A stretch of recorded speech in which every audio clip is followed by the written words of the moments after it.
guys, welcome back to Foodies vlogs. Foodies vlogs in മറ്റൊരു വ്ലോഗിലേക്ക് ഏവർക്കും സ്വാഗതം സുസ്വാഗതം. അപ്പോൾ ഇന്ന് നമ്മൾ ഉണ്ടാക്കാൻ പോകുന്ന ഒരു തനിനാടൻ താറാവ് കറിയാണ്. അപ്പോൾ നമുക്ക് അതിലേക്ക് പോയേക്കാം. അപ്പോൾ ഇത്രയുമാണ് നമ്മുടെ ഇൻഗ്രീഡിയൻസ്. നമുക്ക് ഓരോന്ന് നോക്കിയേക്കാം. ഉപ്പ്, മഞ്ഞപ്പൊടി, കുരുമുളക് പൊടി, കടുക്, കാഷ്നട്ട്, മുളക് പൊടി, മല്ലിപ്പൊടി, ഗരം മസാല, ചിക്കൻ മസാല, പച്ചമുളക്, ഇഞ്ചി വെളുത്തുള്ളി പേസ്റ്റ്, കരിവേപ്പില, താറാവ് ഇറച്ചി ക്ലീൻ ചെയ്ത് വെച്ച 3/4 കിലോ, കുറച്ച് വെള്ളം, എണ്ണ, കൊച്ചുള്ളി, സവാള, തക്കാളി. അപ്പോൾ ഇത്രയുമാണ് നമ്മുടെ ഈ ടോട്ടൽ ഇൻഗ്രീഡിയൻസ്. താറാവിൻ്റെ മീറ്റിന് നല്ല വേവുള്ളതാണ്. അപ്പോൾ നമുക്ക് 3/4 കിലോ താറാവ് ആ തൊലിയോട് കൂടി തന്നെ നമുക്ക് അതിലേക്ക് ഇട്ട് കൊടുത്തിട്ടുണ്ട്. ഇഞ്ചി വെളുത്തുള്ളി പേസ്റ്റ് നമ്മൾ കുറച്ച് എടുത്ത് വെച്ചിട്ടുണ്ട്. അതിൻ്റെ പകുതി ഇതിൻ്റെ അകത്തേക്ക് ഇടാം. ഒരു ചെറിയ സവാള, 2 കരിവേപ്പില, 2 മുളക്, കുറച്ച് ഉപ്പ്, കുറച്ച് മഞ്ഞപ്പൊടി നമുക്ക് ചേർത്ത് കൊടുക്കാം, കുറച്ച് മുളക് പൊടി, കുറച്ച് വെള്ളം നമുക്ക് ചേർത്ത് കൊടുക്കാം. കുറച്ച് വെള്ളം മതി, കാരണം താറാവിൽ നിന്ന് വെള്ളം ഇറങ്ങുന്നതാണ്. കുറച്ച് വെള്ളം നമുക്ക് ചേർത്ത് കൊടുത്തിട്ട് നമുക്കത് കൈ കൊണ്ട് തന്നെ മിക്സ് ചെയ്ത് കൊടുക്കാം. അപ്പോൾ നമുക്ക് ഇതൊന്ന് മൂടി വെച്ച് വേവിക്കാം. അപ്പം ഇതിവിടെ വേവാൻ വെച്ചിട്ടുണ്ട്. ആ സമയം നമുക്ക് ഇതിൻ്റെ ഗ്രേവി റെഡിയാക്കി എടുക്കാം. അതിനായിട്ട് നമ്മൾ ഒരു പാൻ വെച്ചു. ആ പാൻ നമുക്കൊന്ന് കത്തിച്ചു കൊടുക്കാം. അപ്പോൾ നമ്മുടെ പാൻ നല്ലോണം ചൂടായി വന്നിട്ട് നമുക്ക് കുറച്ച് എണ്ണ ഒഴിച്ചു കൊടുക്കാം. ഈ പൊട്ടണ ശബ്ദം കേൾക്കണമെന്ന് പറഞ്ഞു കഴിഞ്ഞാൽ ചെറിയ ചാറ്റൽ മഴയുണ്ട്. അപ്പോൾ എങ്ങനെയാവുമെന്നൊന്നും അറിയത്തില്ല. നമുക്ക് എന്നായാലും കുറച്ച് സവാള ഇതിലേക്ക് ഇട്ട് കൊടുക്കാം. നമുക്ക് കുറച്ച് ഉപ്പിട്ട് കൊടുക്കാം. അപ്പോൾ അതേ നമ്മുടെ സവാള നല്ലോണം മുരിഞ്ഞ് വന്നിട്ടുണ്ട്. നമുക്കതിലേക്ക് കാഷ്നട്ട് ചേർത്ത് കൊടുക്കാം. ഒരു 5-6 കാഷ്നട്ട്. അപ്പോൾ അതേ നമ്മുടെ സവാളയും ആ കാഷ്നട്ട് നല്ലോണം മൂത്ത് വന്നിട്ടുണ്ട്. അപ്പോൾ നമുക്ക് അത് നമ്മൾ കോരിയെടുക്കാം. നമുക്കത് നല്ലോണം കോരിയെടുക്കാം. അപ്പം നമ്മളിത് ഇത് രണ്ടും വറുത്തെടുത്തിട്ടുണ്ട്. ഇനി നമുക്ക് മിക്സി ജാറിലിട്ട് നല്ലോണം ഒന്ന് അരച്ചെടുക്കാം. അപ്പം അരച്ചെടുക്കുമ്പോൾ കുറച്ച് വെള്ളം കൂട്ടി നല്ലോണം ഒന്ന് അരച്ചെടുക്കാം. അപ്പോൾ നമുക്ക് ആ ചട്ടിയിൽ തന്നെ ബാക്കി ഗ്രേവി പ്രിപ്പയർ ചെയ്യാം. അപ്പോൾ അതിൻ്റെ അകത്തേക്ക് കുറച്ചുകൂടെ എണ്ണ നമുക്ക് ഒഴിച്ചു കൊടുക്കാം. അപ്പോൾ എണ്ണ ചൂടായി വന്നിട്ടുണ്ട്. അതിലേക്ക് കുറച്ച് കടുക് ഇട്ട് കൊടുക്കാം. അപ്പോൾ നമ്മുടെ കടുകെല്ലാം പൊട്ടി വന്നിട്ടുണ്ട്. നമുക്ക് അതിലേക്ക് ഏകദേശം ഒരു ടീസ്പൂണോളം അല്ലെങ്കിൽ ഒരു 1.5 ടീസ്പൂണോളം ഇഞ്ചി വെളുത്തുള്ളി പേസ്റ്റ് ബാക്കി വെച്ച് ഇട്ട് കൊടുത്തിട്ടുണ്ട്. അത് നമുക്കൊന്ന് നോക്കിത്തരാം.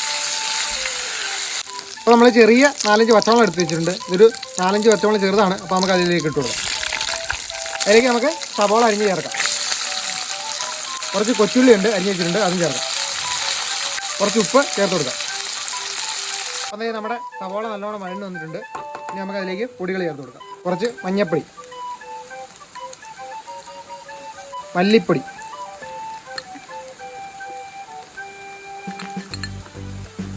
ഒരു 3 ടീസ്പൂൺ മല്ലിപ്പൊടി ചേർത്ത് കൊടുത്തിട്ടുണ്ട്. മുളക് പൊടി 1.5 ടേബിൾ സ്പൂൺ മുളക് പൊടി നമ്മൾ ചേർത്ത് കൊടുത്തിട്ടുള്ളൂ. ഗരം മസാല 4 ടീസ്പൂൺ ഗരം മസാല ചേർത്ത് കൊടുത്തിട്ടുണ്ട്. ചിക്കൻ മസാലയാണ്, അത് ഏകദേശം ഒരു ടീസ്പൂൺ ഉണ്ട്. 1.5 ടീസ്പൂണോളം ഉണ്ട്. അപ്പോൾ അത് നമുക്ക് ചേർത്ത് കൊടുക്കാം. നമുക്ക് ഈ പൊടികളൊക്കെ ഒന്ന് മൂപ്പിച്ചെടുക്കാം. കുറച്ച് കുരുമുളക് പൊടി ചേർത്ത് കൊടുക്കാം.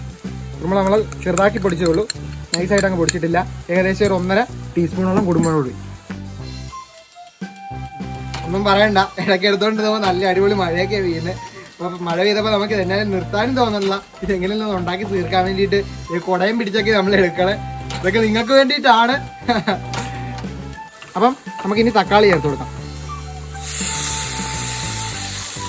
അപ്പോൾ ഈ ഒരു കറിക്കകത്ത് നമ്മൾ തക്കാളി ചേർക്കുന്നത് അരപ്പെല്ലാം മൂത്തതിന് ശേഷമാണ്.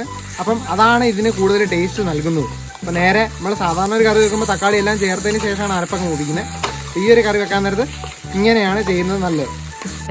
അപ്പോൾ നമ്മുടെ തക്കാളി നല്ലോണം ആയി വന്നിട്ടുണ്ട്. മഴയൊക്കെ ചെറുതായിട്ടൊന്ന് മാറി തന്നിട്ടുണ്ട്. നമുക്ക് പെട്ടെന്ന് ഉണ്ടാക്കി തീർത്തേക്കാം. അപ്പോൾ ഇനി നമുക്ക് ആ നേരത്തെ അരച്ച് വെച്ചിരിക്കുന്ന ആ കാഷ്നട്ടും ആ സവാളയും കൂടെ നമുക്ക് ഇതിലേക്ക് ഒഴിച്ചു കൊടുക്കാൻ പോകാം കേട്ടോ. ഈ മിക്സിലേക്ക് നമുക്ക് അത് ഒഴിച്ചു കൊടുക്കാം.